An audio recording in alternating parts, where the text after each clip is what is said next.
Salam alaikum. Aujourd'hui, on va voir le sujet. Alors, le sujet, c'est une fonction qui indique de qui ou de quoi on parle dans la phrase. Le sujet est un constituant obligatoire. D'accord? Donc, obligatoire, c'est-à-dire que le sujet dans la phrase, on ne peut pas le supprimer. Et le sujet aussi, qu'est-ce qu'il va faire? Il va commander l'accord du verbe. Alors, on va voir un exemple, une phrase. Le jeune homme travaille sur son projet. Donc ici, on a le sujet, la fonction sujet. On ne peut pas le supprimer, on ne peut pas dire travaille sur son projet. Ici, la phrase, il lui manque quelque chose, justement, il lui manque le sujet. Et donc la troisième chose, c'est qu'il va commander le verbe.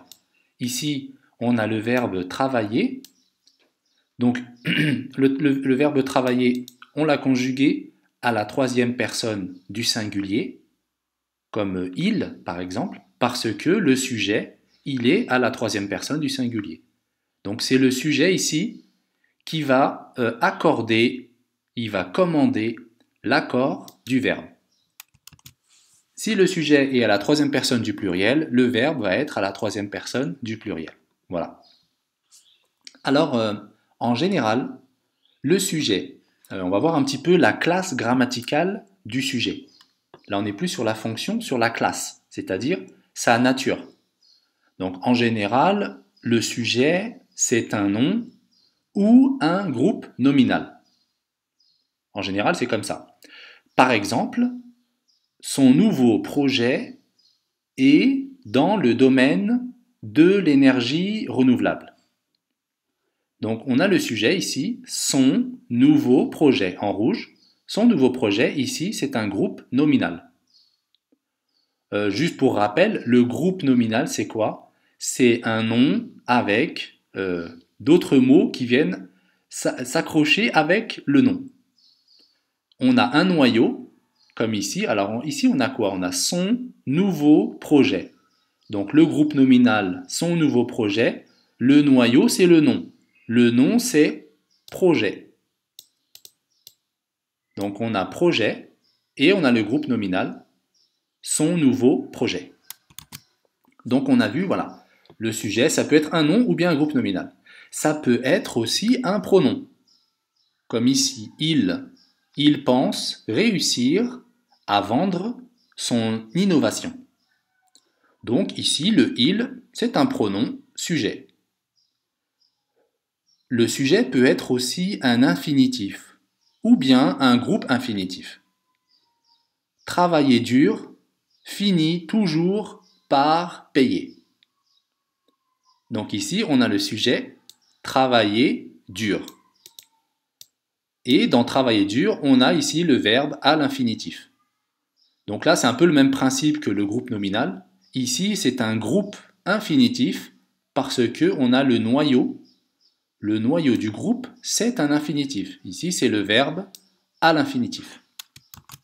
Et encore une chose, le sujet peut être aussi une proposition subordonnée conjonctive ou la complétive, ce qu'on appelle la complétive.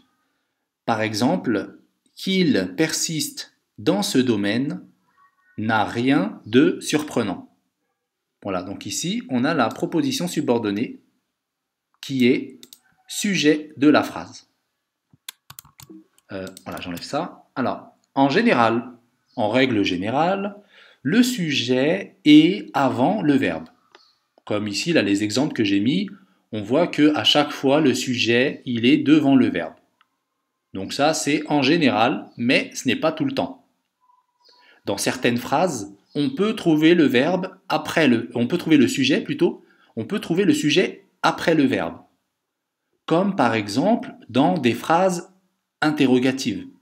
Quand on pose une question, surtout on va dire dans le langage soutenu, on fait l'inversion entre le verbe et le sujet. Par exemple, que va faire son professeur? Donc ici, on a le verbe aller, ici, va. On a le verbe ici et on a le sujet après.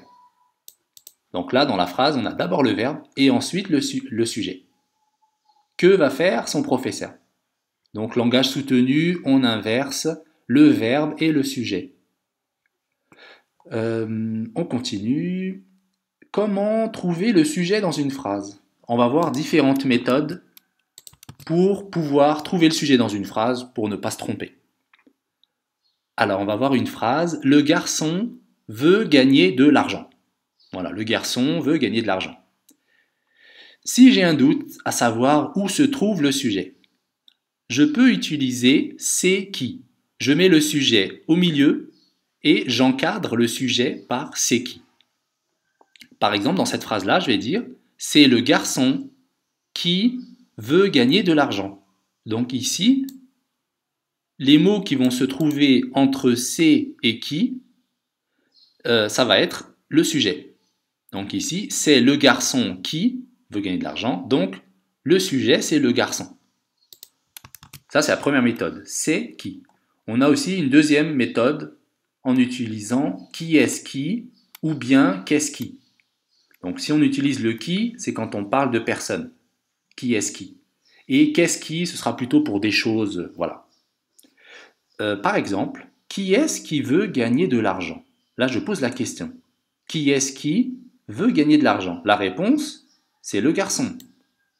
C'est le garçon qui veut gagner de l'argent. Donc quand je pose cette question avec qui est-ce qui, la réponse à la question, ça va être le sujet.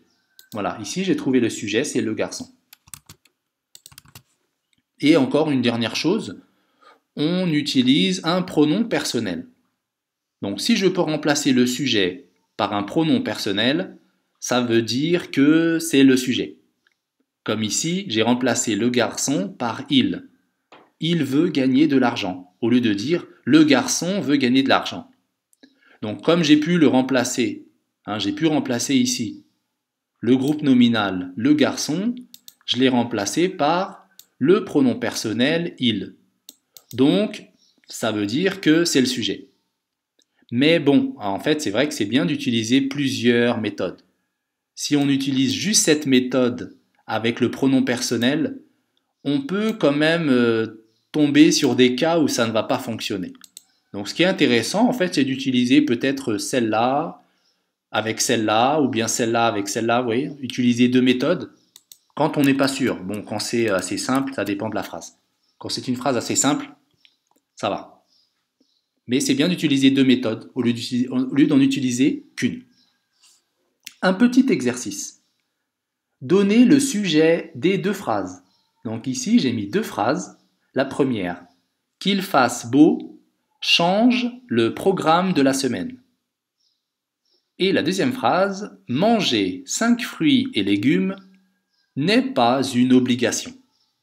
Donc on a ces deux phrases et la question c'est donc quel est le sujet dans chaque phrase. Voilà, je vous laisse répondre dans les commentaires comme d'habitude. Alors pour résumer, on va résumer.